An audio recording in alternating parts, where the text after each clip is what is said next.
like I said, these guys here that I'm talking about, this is off the Blesto report. Bears, Lions, Eagles, Steelers all use this. This is one of their tools. And when you watch Howie Roseman on Thursday night, he's going to have that book and their book. And you're going to watch him flipping through. I'm flipping through right now with you. This thing's 600 pages long. All right. All that being said, don't forget, Gary Cobb's going to join us also at 4:30. Guys, do me a favor. Please hit the like button. All right. Without further ado, guys are doing a great job in the morning on Birds 365. He is our friend, Bigsby, Zander Krause. How you doing, brother? What's going on, Big Silz? How you doing, brother? Getting jacked up about Thursday? Yeah, man. 4 days away. I'm starting to feel pretty good about it. I think there is, Silz, just we won. Like, we've only won 2 times in history. So I think this draft just feels different for most fans because of that reason. But the more I look at it, the more I think this is you can get a lot of good players in this draft in those middle rounds. I'm not saying that the top is the best it's ever been. I'm not saying the quarterbacks are all great. I'm not even saying that from a sheer entertainment value, it's as good as other years. But I do think there are a lot of players in this draft that could be starters in the NFL. So I think Howie and the team and the front office and the scouts and everybody will band together and get some players that this organization can use. As I said on Friday, I think the strength of this draft is from 15 to rounds 2 to 3 in the mid rounds, where you're going to be able to get pretty much, they're all clumped together. If you were listening, which guy, I thought there's 2 dudes in this draft that fit Vic Fangio. I do think it's Walter Nolan and Malachi Starks. I think it comes down to these 2 players. And if you had to draft one of these 2, who are you taking? You know, me personally, I'm going the defensive lineman. I really like the player, so that helps because when I evaluated him, when I looked at the tape on him, I like what I see. I also think he's raw still, so he's going to be, get with Clint Hurt, get next to Jalen Carter. I think he's a guy that will be Milton Williams expedited very quickly. I think he'll be that by halfway through year 1, and have a strong rookie year and a key contributor by year 2. I would take Milton just because I think the defensive line and the offensive line, but the trenches are why we've been such a successful team. And I understand your point. Malachi, I think, would probably have a higher floor for this team specifically. And you could maybe even say he would improve your team's chances of having a number 1 overall defense next year more than Walter Nolan would. But I don't want to get away from the trenches. Safety play has not been the reason our organization has remained at the top in the last decade. It's not. It's trenches. It's D-line and it's offensive line. So in a year when we lose 3 defensive linemen, I just feel like if you like that player, take that damn player. Now, they have to like him, obviously. Now, they did bring him in on a top 30 visit. That came out on Friday, so that was pretty good news. But I would lean Walter Nolan there. I think because that's their MO. And remember something. If you do end up picking at 32, I want people to understand one thing. Here's the difference between the number 1 overall pick with the Tennessee Titans versus the 32nd pick that the Eagles will be making. The first pick's going to make a guaranteed $43 million. The 32nd pick is going to make $11.86 million. Is that what so there's a massive difference in that. And also the first pick in the second round is going to make $1 million less at $10.85 million. So you have to put that into context in there too, that's easy to move off of. That's what the base salaries are. I mean, the second pick in the draft is that's a big peanut for the top pick. I didn't realize it got that high. Is that what it's up to? 47 million? 43 million. 43 million. 43 million. Wow. The second pick will get 41 million guaranteed. And it's fully guaranteed, by the way, because again, the first round draft choices, all the contracts are fully guaranteed, and they have that 5-year option in there. And again, remember, the Eagles pick will be 11.86. And the first player taken in the second round will make roughly $10.85 million. That shows you how this thing drops down there. So not only do you have latitude, you also have financial kind of freedom down there too, because you're not guaranteed into a $50 million contract sitting at the top end of the draft there too. So Yeah, that's a big thing. I mean, that's significant money. That's not like a couple million. I mean, you're right about that. That's a big thing there. So I also wonder, it's not as big of a drop financially, but in terms of, giving yourself leeway if you wanted to move, you could argue the top of the second round, as you pointed out last week, is probably the best spot to be picking in this NFL draft. Yeah. And top 10, 15 picks in that second round, boy, those are home run picks this year. I think there's going to be a ton of talent there, a ton of guys that could have went in the first round that didn't, on cheap contracts, on rookie deals. Second round is going to be good this year. I do too. I think that's going to be more of a place where people are going to land on best player available. And also I think financially it's going to, I want to do a little 32 team exercise with you, Zander. I won't take a lot of time. Are you doing a mock this year, by the way? Right here. Is that what this is? Right here. I didn't know if you were waiting until Wednesday or something. No, because I heard John's doing his. I'm not doing it the same day as John. I'm doing mine now. All right, I'm going to do mine tomorrow. So you do yours today. I'll do mine tomorrow. You do John. We'll do his. You tell me what you think. All right, let's hear it. I got Tennessee taking Cam. I've got the Cleveland Browns taking Travis Hunter. Interesting. Okay. I've got the New York Giants taking Abdul Carter. I don't think they're really sold on Kayvon Thibodeau. And they've also floated his name out. I agree. I think the Patriots are going to take Ashton Genty. That's early for that guy, but he's definitely a special player. He is. Jacksonville, 5th pick. I got Mason Graham. Raiders, Shedeur Sanders. Going to sit behind Geno. Number 7, Jets, Armand Mibu. Missouri offensive tackle. Number 8, Carolina Panthers, Jalen Walker, edge, Georgia. You're going to shit when I say this, and I happen to agree with John. 9th pick, New Orleans Saints, Jackson Dart. Number 10, Chicago Bears, Will Campbell. Number 11, San Francisco 49ers, Will Johnson, Michigan, cornerback. Number 12, Dallas Cowboys, Matthew Golden, Texas, wide receiver. Number 13, trade, Miami Dolphins. Colts move up, 13th pick, they take Tyler Warren. They move down. The Dolphins are at the 14th pick. They pick Jahadi Barron, Texas cornerback, with the 14th pick. The 15th pick, Atlanta Falcons, Jahad Campbell. What a review in Bledsoe he has. This guy is some ball player. I mean, you could play this guy at the edge, inside. You could play him at a 43, a 34. What a freaking player he is. Atlanta Falcons, 15th pick, Jahad Campbell. Arizona Cardinals at 16, Kelvin Banks, Texas, offensive tackle.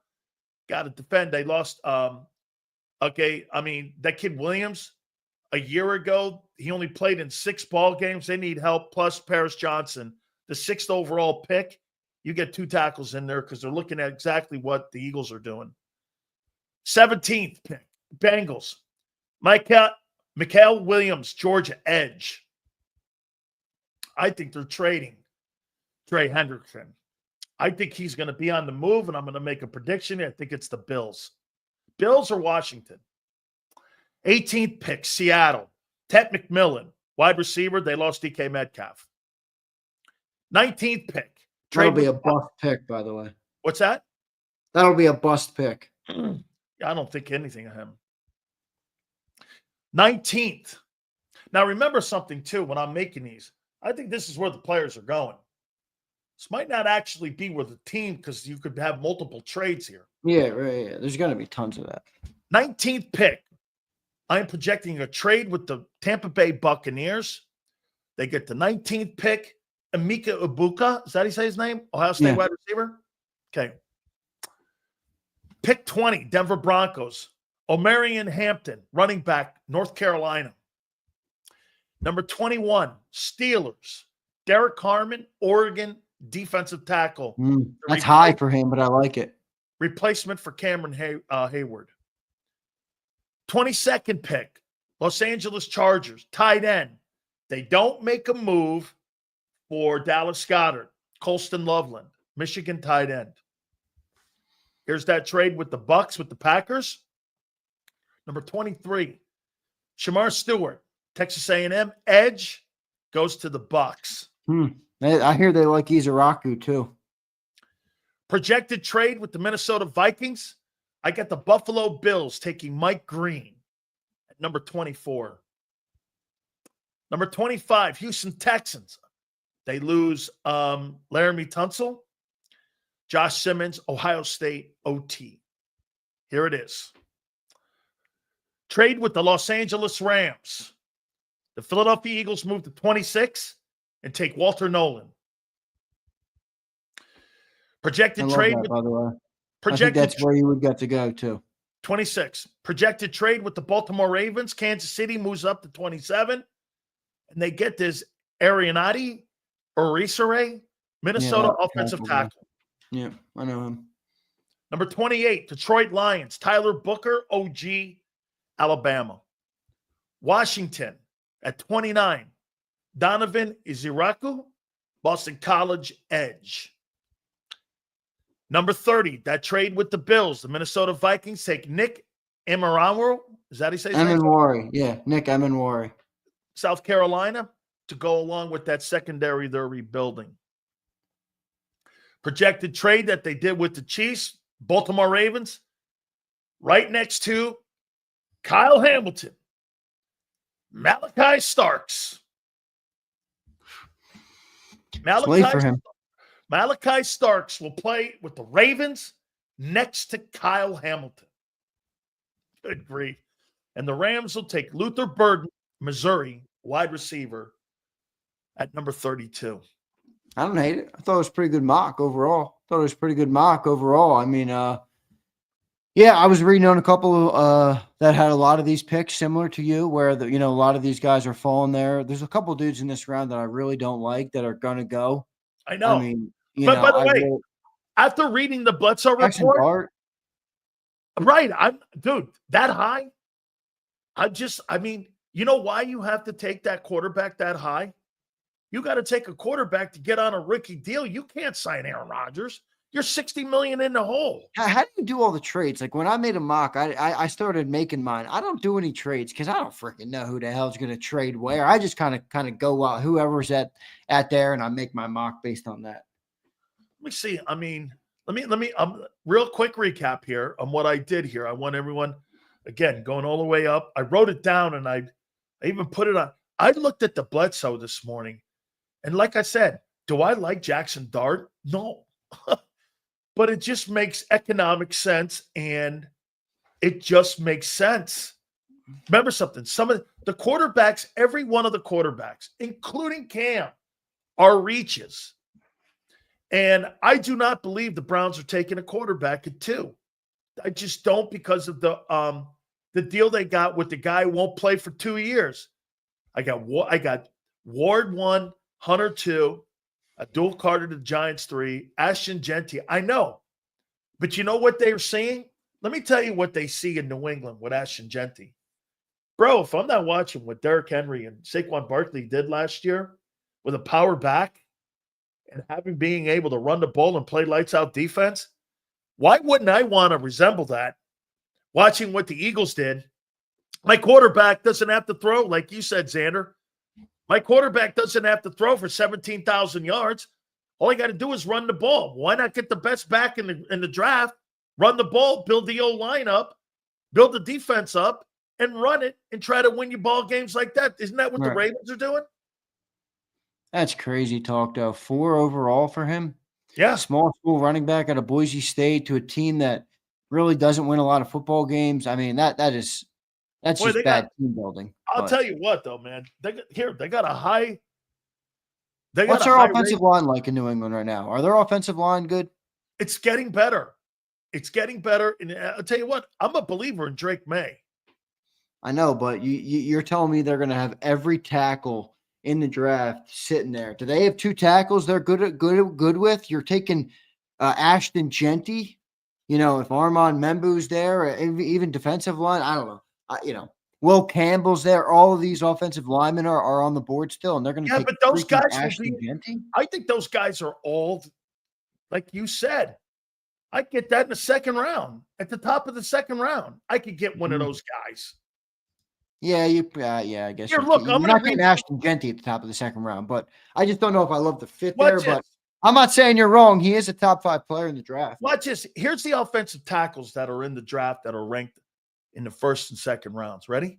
Okay, that guy Armin Mebu, 9.62. That's their rating with Bledsoe. Will Campbell, 9.59. Kelvin Banks, 9.57. Okay, first and second round. Here's another guy. Go down here, Josh Connerly, first second round, 9.02. Then you go down this Emery kid from LSU, rounds 2 through 3. Bro, 9.6. 8.7, 9. These same guys. These are the same guys. Josh Simmons, 8.97. Anthony Belton, 8.78. North Carolina State. I love him. And I love the Alabama kid. Here's a Charles Grant kid, 7.52. Dude, Booker is a mean dude. I think you mocked him to where? The Lions? Yes.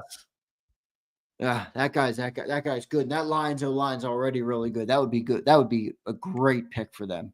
Here. Let me I want to show you something. What did you say? Hey, you know what? You were pretty right on what Bledsoe thinks of Shedeur.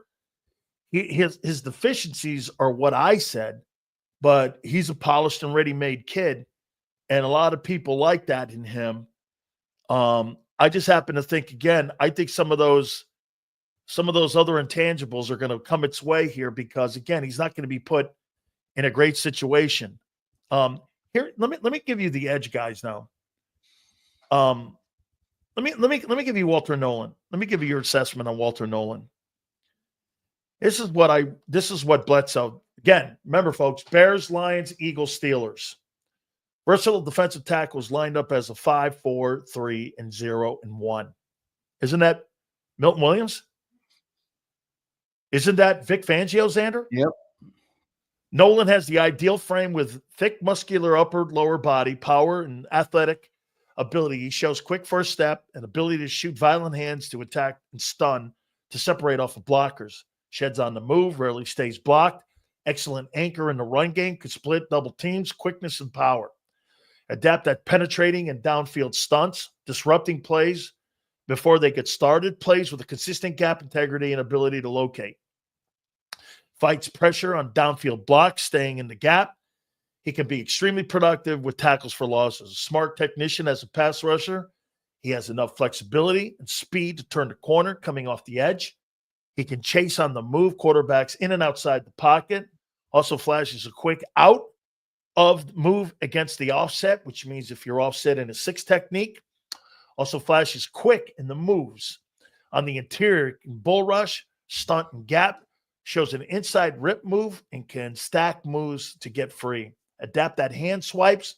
Keeps blockers, all the stuff that Jalen Carter does.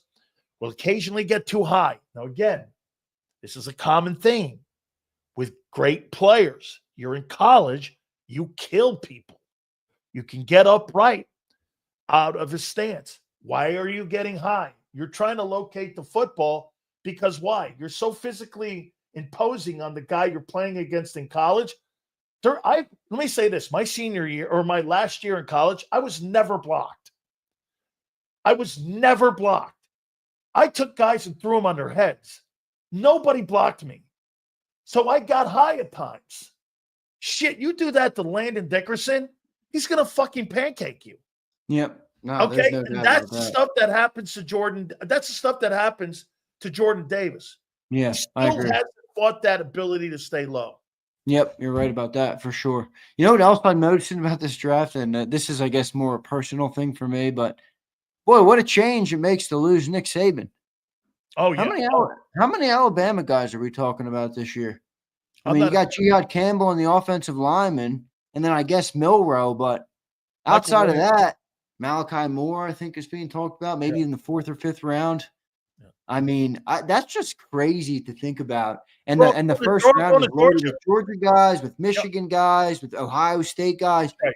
Boy, the changing of the guard is sad to see as Alabama's power begins to dwindle post Nick Saban. But I just wanted to bring that up because I'm listening to your mock and I'm thinking about all my Bama boys. And then I'm thinking about my mock and I'm like, holy crap. I don't have any Bama guys going. So 2 or 3 it's going to be, which is crazy. Okay, here, let me show you something else here too. Let me ask you something about Jalen Milroe. Would you ever take him in the 3rd round as a backup to Jalen? Milroe? Hell yeah. Heck yeah. In fact, I don't agree with this, but Krause put out a 2-minute drill today, and he's a big fan of Milroe. We used to bicker about it watching Alabama games together, but he's a fan of Milroe. He said if he's there, in round 2 or 3, he would take him for the birds. Here's what they say. He quickly showed the playmaking talent with both his arm and legs, scoring 35 points on 8 drives against Arkansas and then tying a score record with the next week with 3 passing touchdowns in the first career start. He took over full time in 2023, finished second nationally among quarterbacks with 12 rushing touchdowns behind only Jaden Daniels, while improving he could throw and showing he could throw the ball downfield with success. Has enough quality tape production to prove there is a high ceiling that includes an electricity trait about the kid. Has elite athleticism that promotes the idea for him being a dangerous dual threat. That is difficult to game plan against. The question will be whether or not he can balance out as a passer enough to beat defenses with his arm. Strong and sturdy and tremendous lower body strength, can take away speed, can take hits like a running back, but shows that he doesn't really show an ability to avoid them. Has true runaway speed and will create a lot of explosives down the field. Snappy, strong arm, can create quick torque and really spin it when you have to throw the ball deep. Excellent deep passer. I don't know about you, but this sounds like Jalen Hurts. Dude, it sounds exactly like Jalen Hurts. Exactly like him. Are you kidding me? Listen to what you just said. If you didn't tell me that was about Jalen Milroe, you could have told me that was Jalen Hurts' college scouting report. This is Jalen Hurts. This is Jalen Hurts. Before or after? Over, under. Over is later. Under is before. Pick 38 for Milroe. I'm taking under. I think he's drafted at the top of the 2nd round. Now he's got a 3rd or 4th round grade on him, but yeah, he's getting I think Jalen Hurts. I think Jalen Hurts moves him up because again, quickly showed his playmaking talent with both his arm and legs, and shows he could be a dual threat at the next level. I mean, the question is, there's only one QB1. Just a cop, my boy. No,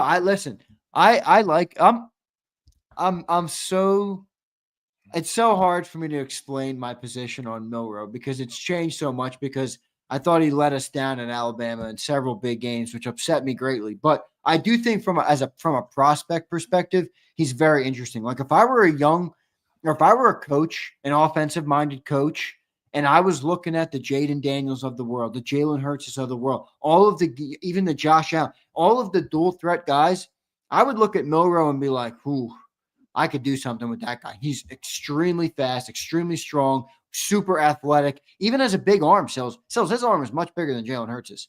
He can launch the ball. He struggles with accuracy a little bit, but Jalen Hurts struggled with that too. So I look." He's been climbing the board for me. That's why I have him going top of the 2nd round right now. Here is my boy Will Howard. Put himself on the national radar in 22 when he led the Wildcats to a win against TCU in the Big 12 championship game. 2 seasons later, he led the Buckeyes to the national title. I had forgotten this. Will Howard had won the Big 12 championship when he was at TCU. I forgot he was the starting quarterback. I didn't even know he went there. Will Howard went to TCU before Ohio State. He led TCU to the Big 12 championship. And they lost the championship game. Who did they lose to? I can't remember who they lost to. Wasn't Oklahoma? Was it Texas? Might have been Texas. Yeah, because Texas was good in there last year. Yeah. Before they came over to the SEC. So then he comes back 2 years later, wins a national title. So this guy's a winner. Okay, everywhere he's been a winner. It's fair. He's an easy prospect to like at the start of the process, has a massive frame with dual threat approach, and steadily improved his passing over his career. Can break tackles, avoid sacks, tough with the ball in his hands, and knows where to go with the ball. He is a game manager. He knows how to distribute the ball out and throw the ball quickly and accurately, has a great insight for the game, and is ascending and could be evolving at the next level. This sounds like Brady. He's a Downingtown guy. Right around, he's from right around me. Yeah, Downingtown, PA. Yeah, he's from about 30 minutes from me, so that's pretty cool. By the way, was it TCU or was it? He was at TCU. K-State, I think it was. Oh, K-State. That's right. My bad. Yeah, that's K-State. Right. Yeah. K-State Wildcats. That's right. K-State. Yeah, and then he went to Ohio State. And And that's what had what's his name transfer? Kyle McCord, the prep kid. He went to Syracuse. Now they're both in the draft. So I like either of those guys. I actually think they're good. They're good value for quarterbacks in this draft in the late rounds for sure. Here's John's guy, that Kyler Sau guy. Who? The guy, what's his name? Tyler Shouugh. Tyler Shuck, it's pronounced. Okay, let me see here. I didn't realize this. Okay, began his career at Oregon. He was a backup to Justin Herbert. Transferred to Texas Tech, then to Louisville in 24. I had no idea that he backed up Justin Herbert at Oregon. I mean, Jesus. Okay. So he's been at Oregon, Texas Tech. Mahomes went there. And Louisville, where Lamar went. Well, the path has been anything but straight for the soon-to-be 26-year-old. This kid rises from adversity is noteworthy. On the field, he has a classic drop-back passer with obvious size and arm talent. He can create out of the structure, and once at the Louisville scheme, you saw a different player, improved all across the board with his arm and legs. His motion was improved, played great, and had great awareness in the pocket, feels the pressure, had enough arm to make every throw at the combines, can alter his release to sneak a ball in and under windows, adapt in throwing the ball to the spot, and is very effective. Puts a lot of air on the football. Overall, ball placement and accuracy is a bit inconsistent. A lot of wide misses. Just one full season of quality tape over 7 years of college. So, again, that's their problem with him, is that it's limited tape. You know what I mean? Yeah, he's going to be 26 in his first game. So Yeah, that's old, man. That's old. That's ridiculous. You see how what do you make on how what do you make on how teams see some of these kids? You mean the quarterbacks? Anybody. Dude, hey, let me read you one last one here. And let me tell you this, dude, Malachi Starks. I don't know how this guy is not a Vic Fangio guy. Indulge me here. Let me get down. We'll do one last one here. We'll do Malachi here. And listen, and you tell me. Now, look, I think it's Walter Nolan. Because I think you're right. I think it's going to be Nolan, because what do the Eagles prioritize more? Now, if you had your defensive tackles and your defensive line set, and you had kept Josh Sweat, or you had kept Milton Williams, I don't think they take the D tackle, and they probably take Malachi Starks there. But for me, the Eagles are known for one thing. That is that they're going to go into the draft and they're going to always improve their lines, whether it's defensive line or it's an offensive line. Do you still think they draft a tight end in an early round?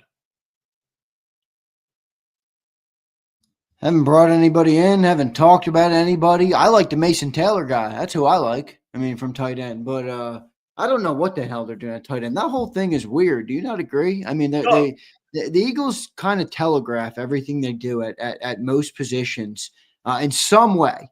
they haven't telegraphed anything on tight end other than the owner clumping them in with CJ Gardner-Johnson, talking about basically that you're going to move on from the player. So I have no idea what the hell is going on at tight, what the heck is going on at tight end. But if you lose Dallas Goedert, I think you're in trouble. Let me get to Malachi here. It's coming up here in a second. Here's defensive tackles again. I'll tell you what, man, that grade that people and the comments that they have at for that linebacker from Alabama is so he is so Vic Fangio, man. I mean, you're talking about Jihad Campbell, right? You bet, man. He has got everything you want. See, there's 600 names here that everyone's looking at. I mean, wow, look, there's the defense. Abdul Carter has a freak show. I'll tell you this, there's Jack Sawyer and some of these guys I'm not real high on. The Pierce kid, I was a little disappointed in how the Eagles, or at least one of the metrics that the Eagles use to see him, I was a little disappointed in how they see him. There's Edge. I got one more coming up here. Then we'll do Malachi here, and then we'll can it here. You still think it's going to be him? It's going to be Walter Nolan. I don't know if it's. I think it's going to be him. Silz, there's a chance he's drafted at 18. Oh yeah, there's a chance, and we're not even thinking about it. Yeah, I mean, there's a chance he goes 15. There's a chance he goes 2 hours before the Eagles even select. That's right. I'm not falling in love with the player because I know the realistic reality is, we're not really in a position to not only draft him, but to really to trade up for him. But if he does fall, look, here's the one thing I've learned from doing this pre-draft process. It feels like everybody says nobody's going to be there at 32 because you're sitting at 32. So every freaking guy we've talked about, whether they're mocked at 40 or at 15, it's like, oh, they're not going to be there at 32. Somebody's going to fall. Somebody is going to fall. Who on the Eagles board that they love will fall? It'll be somebody. I don't know if it's going to be Nolan. If it's Starks, I would be very happy to take Malachi Starks, but I just like Nolan because it follows the team building philosophy that they've had, and that has worked very well. Here's the last one. Malachi Starks.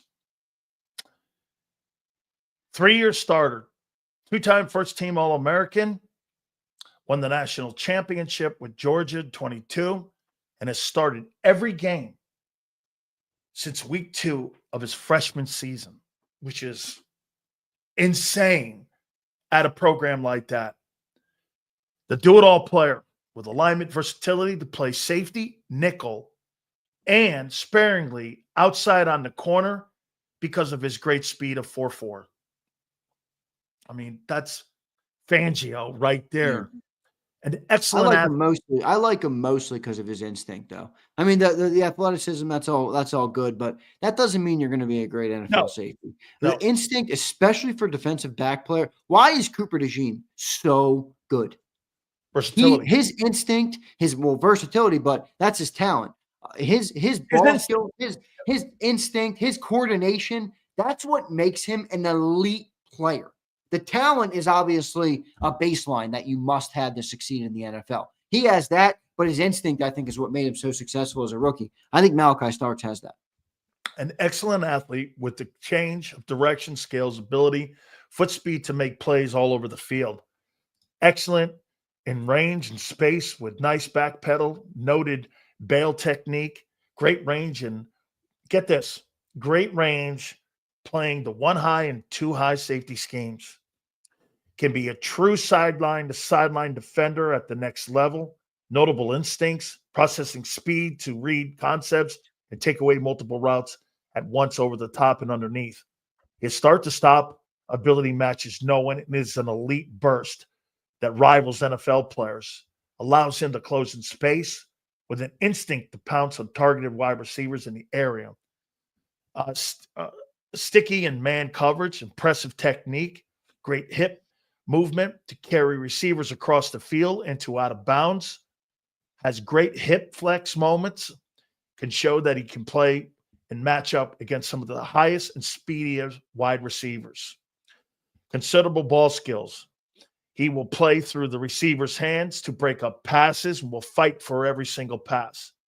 An asset in run support, more than willing to stick his head in the gap and will engage in taking on blockers and taking on running backs. Has a high motor, back pedal skills are elite, and he improves throughout his career at being an exceptional tackler. That's Malachi Starks. Pretty good. 9-7. I mean, I think it's Walter Nolan and Malachi. I think those are two pretty good picks. I mean, either one of those I'd be happy with. I'd be pretty happy with them. But, you had Malachi all the way down at, what, 31 or 32 in your mock. I think that's too low for him, Silz. I think he goes higher than that. But I also think he's got the Georgia premium on him right now where, dudes look at Georgia players, and not wrongfully so. I mean, I'm not blaming them for it. I think I would do the same thing. But I think it gives you almost a little bit of a vanity point, right? Like an extra boost to people. It's like, all right, if I have two dudes who are the same, I'm gonna take the Georgia guy. All right, I think that's what's happening. So I think Malachi's gonna go 25-ish, somewhere in there, probably. You think he goes around Walter Nolan? Yeah, you're right. I have him at 31. Yeah, it's pretty low for me. I'm gonna have him definitely a little higher than that. But Walter Nolan, I think I loved where you traded up for Walter Nolan. I think that if he falls, I don't see him falling much further than that. I really don't.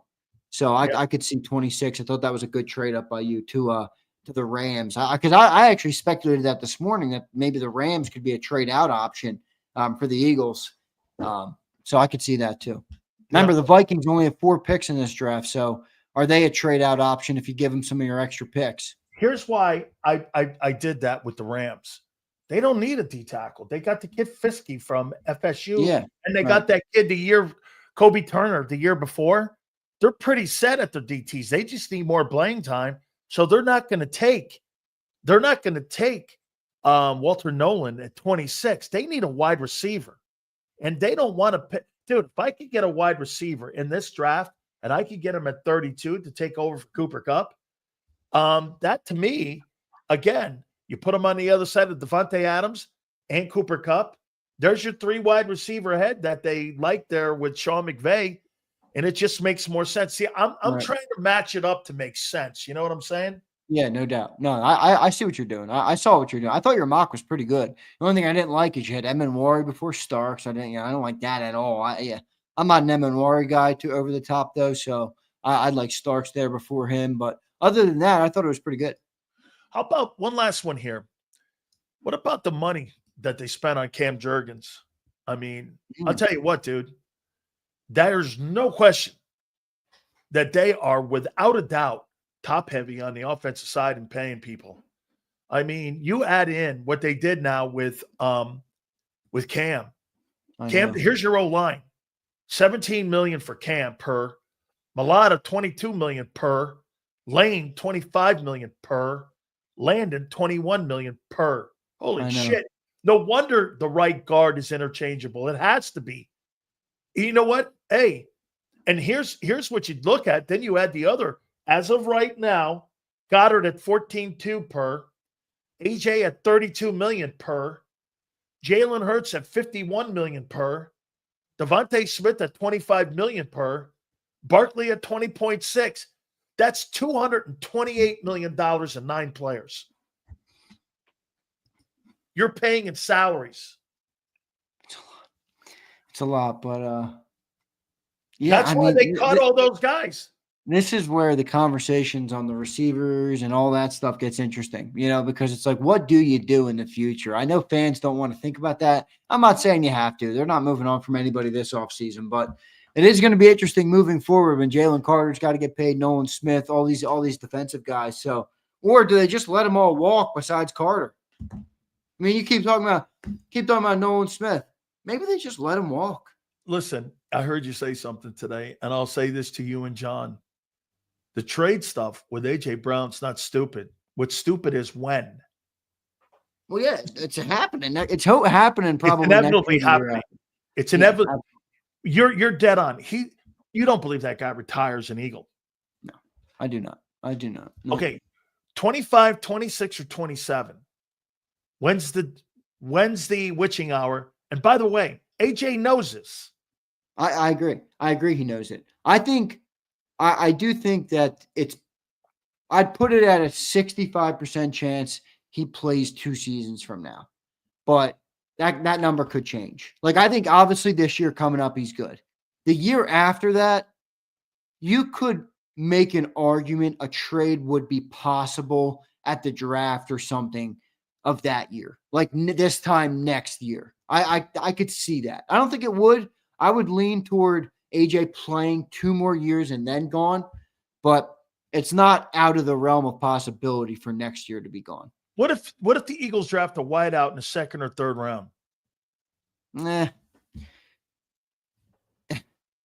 We just lost 3 defensive linemen. We just lost an offensive lineman. I mean, And is that what you we continually pay people out the wazoo, and you consistently put all your assets over there, Zander.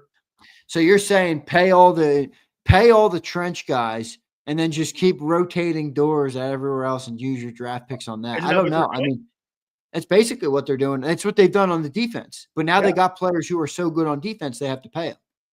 Like, you don't let Jalen Carter walk out the door. I don't give a shit what your philosophy is. Same thing with Zach Bond. So they got guys who are so good that they're breaking their mold a little bit. You know, what are they going to do? AJ's not making $32 million forever.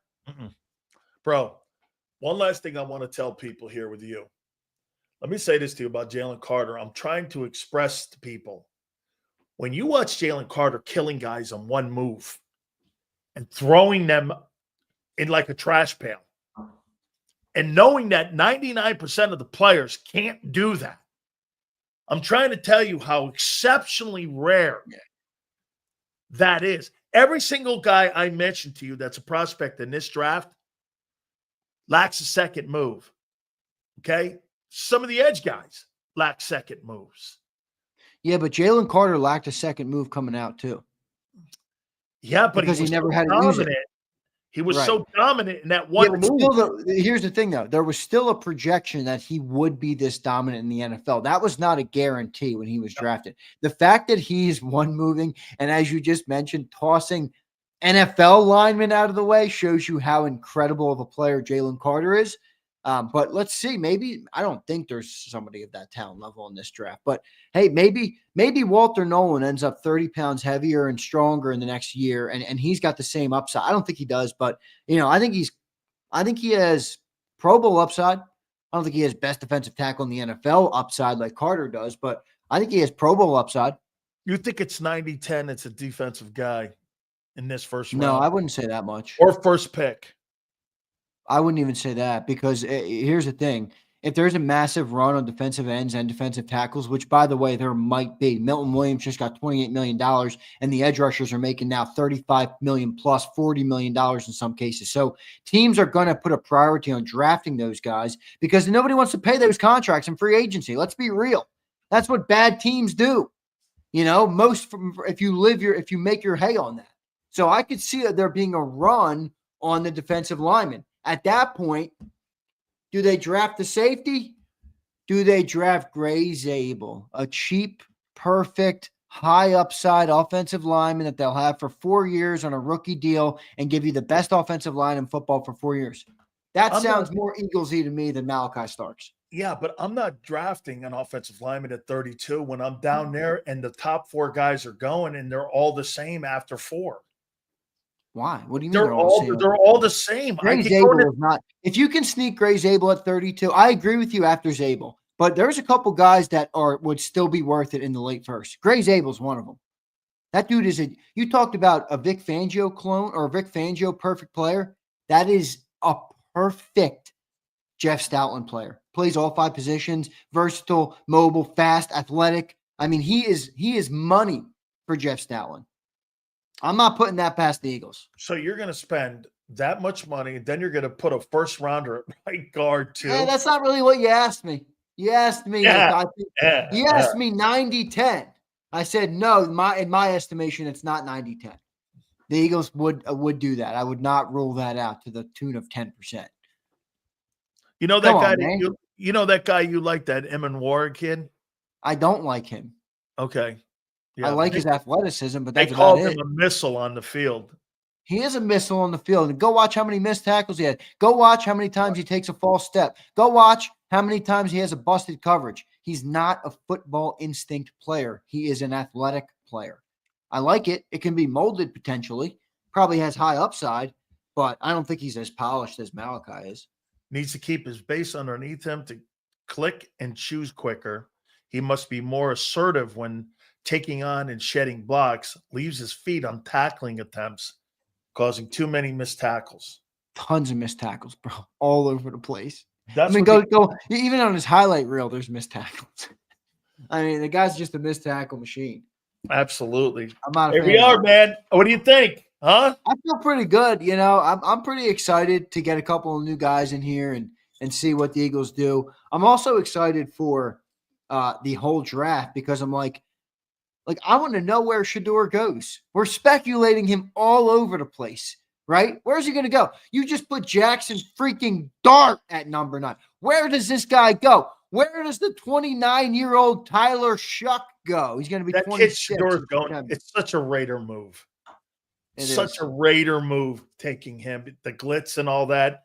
You got Shador. You think Shador's going round 1? Yeah. Even though I think he's not. I would never draft that kid. I have no interest in that. I'm wondering if you've become like a John McMullen disciple. Like you're like parading a lot of John McMullen talking points like up what? here. I mean, no, but I look at Shador and I like. You came in with Jackson Dart today at 9. Not that I want to. I'm just trying to make sense with it. They need a quarterback, dude. Jackson Dart. Who's down there now? Who's the Saints quarterback right now? Well, what did Jackson Dart do statistically last year? Because wasn't his coach Lane freaking? I mean, his coach was Lane Kiffin. He makes any quarterback look good in college. I think they just missed the playoff. I think they won 10 games. 4,200 yards, 29 touchdowns, 6 interceptions. Not bad. 180 rating. Good. In the SEC. Completion percentage. Yeah. In the SEC. That's pretty good. Okay. In the SEC. Did they beat Bama? Last year? Yeah. Did he get Vanderbilt? We didn't play Bama last year. I don't think we played him last year. Bro, I hate that coach. Wait, did we? I hate that. No, we didn't play Lane Kiffin. No, we didn't play Ole Miss last year. I hate that coach ears, man. I hate that. Yeah. I'm not a fan. I'm not the biggest fan. I'm really not. I'm almost ready to move on. But look, I'm not going to be one of those people that doesn't I'm going to support the team. All right. And it's tough to watch, but just like you supported Miami after 20 years of misery, you're still going to support them. I maybe won't be to your level of support, but I'm going to rock with the Tide. And I'm not a fan of Kalen DeBoer. I think he's got 1 year left. Absolutely, man. All right. Gary Cobb's going to join us right around the corner. Great. Zander, do we have any, by the way, guys, do me a favor, please. Do me a favor and please hit the like button right now. We got a great week lined up. By the way, Michael Irvin is going to join us Friday. Oh, hell yeah. Suo Blaze. Trade AJ to a shitty team next year for a 27 first and whatever else. I hope it's top 5 and then get Jeremiah Smith and call it a day. Now, I get why you want to trade him to a shitty team to get high picks. I get it. But I'm not if I'm ever moving AJ Brown, I'm not moving AJ Brown to a shit situation because AJ Brown has been productive. He's been great. I don't give a shit about his off the field stuff. I really don't. Life ain't always fair, Silz. He's gonna be here for 4 years and gone. Thank you for the Super Bowl. Let me get the most I can out of the player. I'm not worried about what you're worried about, though. No, who, me? With a guy like Brandon Graham, I'll give you the ultimate respect. AJ Brown, all right, give me the most I can possibly get out of that player. Hey, Philly, come on, man. Philly, it's a dickhead in Philly. It's not Philly. He's taking a shot. Come on, Philly. I'm going to make a deal with you. Wait a minute. There's every dick in the 700 level. There's one dick in the 700 level, and you're calling out Philly. Shut the hell up, A.J. Owens. Come on, man. And listen, here's one thing I'll say, though. I live in Philly, okay, outside of Philly. He ain't wrong, all right? There's a lot of theft around here. There's a lot of – so you got to be careful, all right? Anybody that's stealing A.J. Brown's car, though, come on, man. You got to be better than that. But, the guy driving a Rolls Royce around, and he's talking shit. And let me say this to you real quick before I get to JAKIB. Let me say this. The reason why I got hammered by somebody on USA Today, I'm sure it's coming out soon, about Shador Sanders and my take. By the way, thank you very much, Mike Florio, for commenting on Bruce Arians, giving the show some love that he was instrumental in bringing in Baker Mayfield. be great if you drop my name, Mike, but I know you and I don't see eye to eye on everything. That's cool. He just mentions the freaking show and not the network. That's all right. And, and here's my thing with Shador. You drive a Rolls Royce around yourself. You make $4 million a year. You're open to the same scrutiny as Jalen Hurts is open to when you're making that kind of money. You ain't an amateur athlete anymore, son. Okay? I don't disagree. I think he's handled that criticism well, though. Yeah, we'll see. I mean, they are retiring his jersey. Wait, they are retiring his jersey after going 13-12, which is just an abomination. I mean, by any metric. He goes 13-12, 1-8 against top 25 team. They didn't win any bowl games, and he didn't win any game versus a top 10 opponent, and they still retired the dang jersey. Shit, Rodney Pete. That dude ended up at USC where Cobb did more than one Rose Bowls, man. No doubt. All right, Silz, I'll see you, brother. All right, man. I appreciate it. I appreciate you guys very much. Guys, do me a favor. Please hit that like button. So, as I guarantee you, Gary Cobb was in this report at one time. There's a service called Bledsoe. And we've been talking about some of the players, good and bad. And Bledsoe, it's Bears, Lions, Eagles, and Steelers that use this service. And we laid the players out. Okay? Thursday coming up. We're going to find out where they're going to go. Without further ado, we'll be covering that for Fox 29 in Philadelphia, our very